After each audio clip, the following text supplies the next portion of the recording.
काल रात्री सुमारे 2:30 वाजेच्या सुमाराची ही घटना आहे। जळगाव शहरातील जळगाव पोलीस स्टेशन हद्दीतील गेंदालाल मिल या ठिकाणी एक घटना समोर आली की नजीम फिरोज पटेल हा त्याची मामाची कार होती। त्या कारमधून हे सर्व राहणारे जे पाळदीचे आहेत ते भुसावळ या ठिकाणी एका कार्यक्रमाला गेले होते।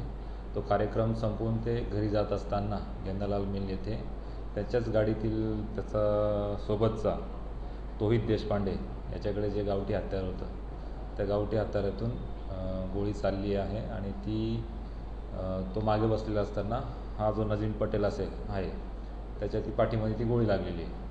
त्याच्यावरून जळगाव शहर पोलीस स्टेशन येथे 203/25 BNS कलम 109 RMAC 3 2527 अन्वये गुन्हा दाखल केलेला आहे। संबंधित ज्याच्याकडे जे हत्यार होतं, ज्याच्या हातातून ती गोळी चालली, तोहित देशपांडे राहणार पाळदी याला देखील ताब्यात घेण्यात आलेला आहे आणि याचा तपास हा API शिकरे हा करत आहे। सध्या त्याला ताब्यात घेतलेला आहे। त्याच्याकडे चौकशी सुरू आहे। संबंधित जे गावठी हत्यार आहे, गावठी पिस्तूल त्याने कुठून आणले, त्याचा आणण्यामागचा काय उद्देश होता याचा तपास सुरू आहे।